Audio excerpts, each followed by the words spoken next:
A while ago, I made a video for brand new players on 10 things that they could do to get a hang of Warzone.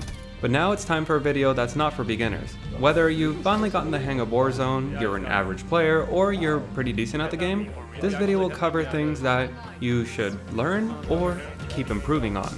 This video will be split into 4 sections, each covering a category such as teamwork. So let's begin with the first category, pinging. Whether you're new or a veteran player, you should always be pinging. I am extremely surprised whenever I see high-end players not using pings. Of course, they have excellent callouts, but why waste time with that when you could literally just mark where the enemy is?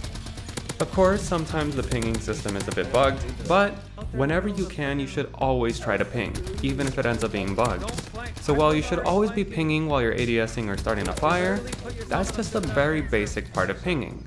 You should always ping whenever you're damaged. This was a major point for my 10 tips for beginners, and whenever you get shot, you get a little arc telling you exactly which direction you got shot from. And even after you keep turning, it will always point to the original direction. So what you should always do is ping danger in that general direction that you got shot. And then you can just tell your teammates that you got shot from the specific direction. You don't know how far they are, you don't know exactly where, but it's just got shot from this direction.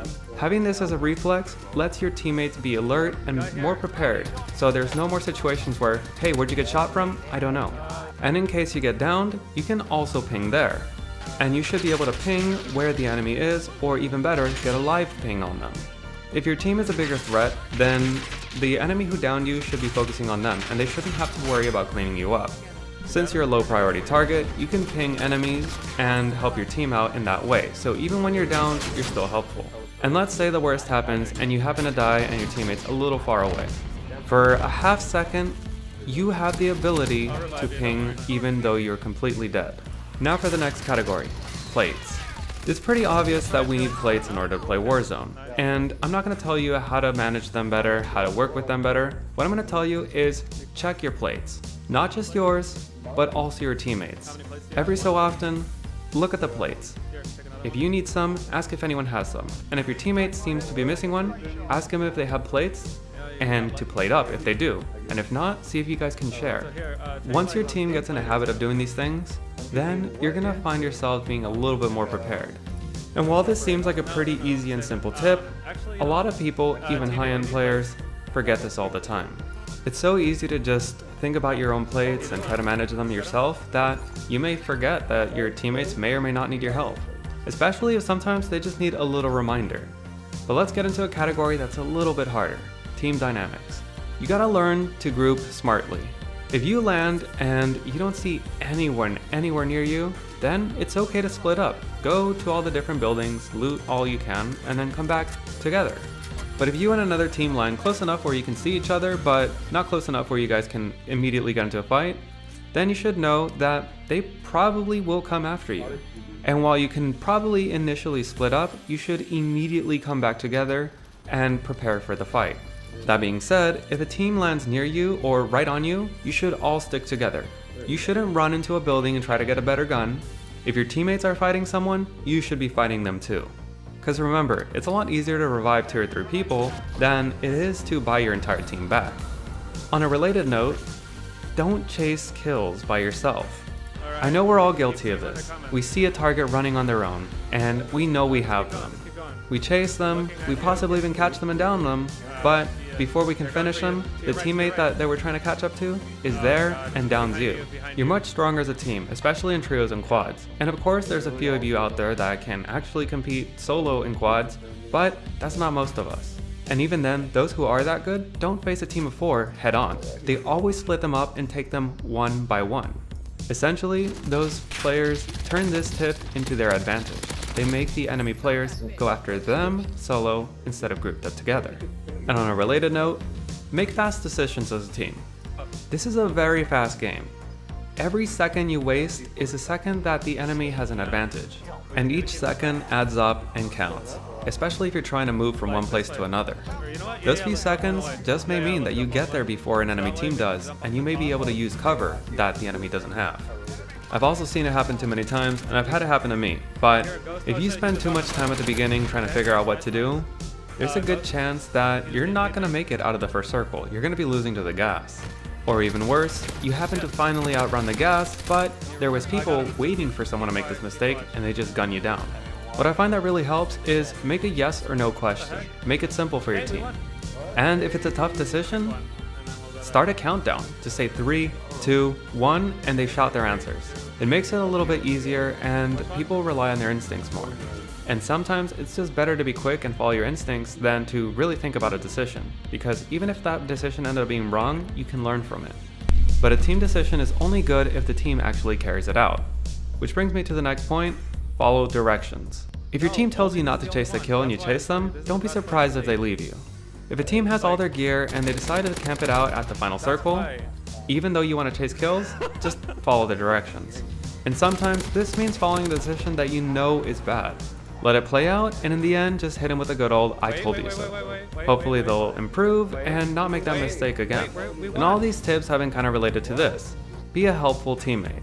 I would much rather have a teammate who never gets any kills, but can actually ping, make good callouts, make good suggestions, make team decisions, and actually follow through with them, than someone who's extremely great at gunfights, but needs to be bought back every 2 minutes because they just keep pushing situations that they definitely shouldn't be.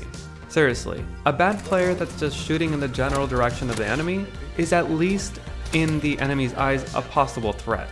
That way you're not the singular target and there's at least someone else who can take some fire.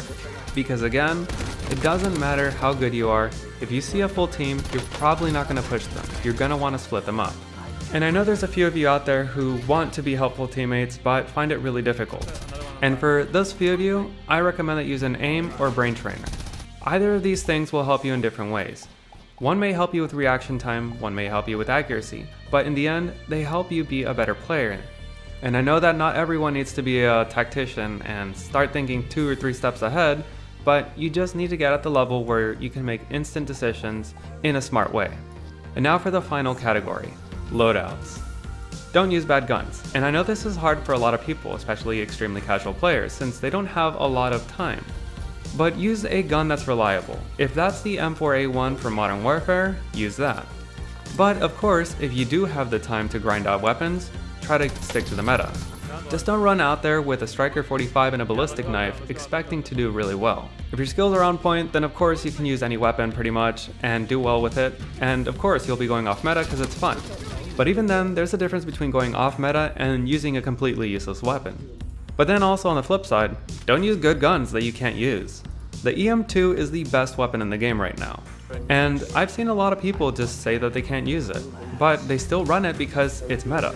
Don't do this, you're only hurting yourself and your team. No matter how good a TTK is, you will only get that TTK if you're hitting your shots. But if there's a weapon out there that you can actually hit your shots with, like the Krig or the Kilo, that'll be much more helpful for the team, even though it has a longer TTK.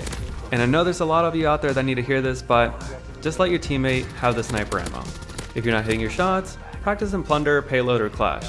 But in actual Battle Royale, let your teammate have the ammo and use a weapon that you can hit your shots with. And lastly, even if you can hit your shots with it, don't ruin good guns with bad builds. A long-range assault rifle is not an SMG. We currently have one of the most balanced and stable metas. This means that many of the weapons have specific roles they're intended to fill. And I've said it before in many Warzone science videos, but the way that Infinity Ward and Raven have balanced this game, it really doesn't leave a lot for creativity. Despite having all these attachments, there's really only 5 or 6 that actually work for a weapon. The only way to beat SMGs in the close range with a long-range assault rifle is to get 100% headshot accuracy. Even the Cold War AK-47, which is probably the most versatile gun in the game, can't compete against things like the OTS-9. And again, if we flip it, an OTS-9 will never be able to compete against any long-range assault rifle or the AK-47 at longer ranges. And this is why, no matter what you do to the M2, it will never be a great sniper support build. Does this make the game a little bit less fun? Of course, but I think it's better to know exactly why you're losing, instead of just wondering how you possibly lost that gunfight. So I hope these tips can help you become a better player, and no matter what skill level you are, they can help you in some way. As always, if there's any weapon, build, or part of the game you want to break down, let me know and you may see it on the next Community Wednesday. And that's the video. If you enjoyed it or it's helped you in any way, let me know by leaving a like. If you got any questions or comments, leave them down in the comment section down below. And if you want to make sure that you never miss another video, be sure to subscribe. Thanks for watching.